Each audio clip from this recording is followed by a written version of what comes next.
DuPont Crop Protection and DuPont Pioneer, we are proud to support today's women in agriculture.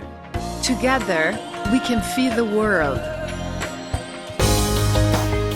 The following is RealAgriculture.com's coverage of the Advancing Women Conference. I'm Lyndsey Smith with RealAgriculture.com. I'm joined by Linda Hohol, a corporate director.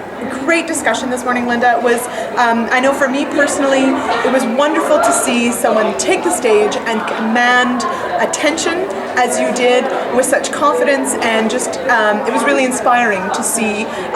As one of the other speakers said, not many people like getting up in front of people to speak, and so it's always really, I think, engaging for a crowd to see the presence and then an intensity on the stage. So you spoke certainly about being first in a lot of male-dominated roles or industries, and so I wanted to just capture a couple of your thoughts on that. Maybe just bring us up to speed. Where are we at with gender equality in the workplace from your perspective? We are not where we need to be or should be across all sectors, really. I don't think you could name a sector where there's complete parity all the way up the ranks of the organization. You might see increasingly a balance, say, at the mid-level of management, but as you get up into the senior executive ranks, CEO level, and in the boardrooms of this country, we are not at 50-50, and we should be. Right. Women are 50% of the population.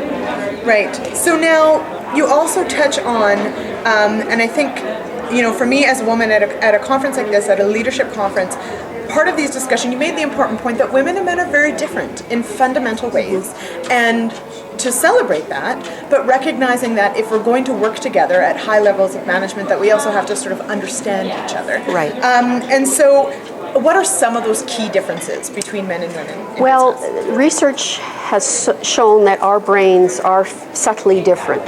The brains of men and women are subtly different. And then there are other factors that will exacerbate those differences, primarily in the case of men and women, hormones. So testosterone in men, estrogen in women, causes us to behave in different ways. I think sometimes we're afraid to say that because, oh, what does that actually mean? It doesn't mean anything except we're different. Not better, not worse, just different. Let's understand that. Let's get more women into leadership positions so that the cultures and the environments that we work in can reflect those differences in a more balanced way, and so that women can feel more comfortable in those environments. So why do you think that women are taking fewer leadership roles?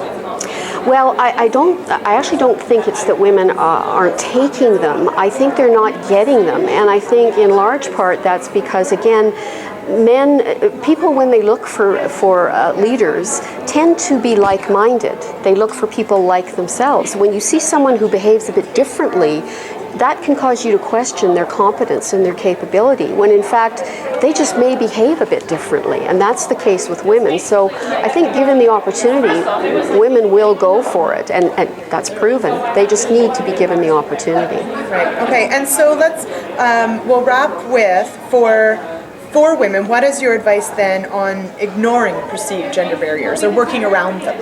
Well, I don't think you can ignore them. I think you have to understand them so that you can work within them. I would also say one of the key ones, and I touched on this in my talk, is that women are not as confident as men. And so that causes them to not act, perhaps, not take risks, not stretch themselves.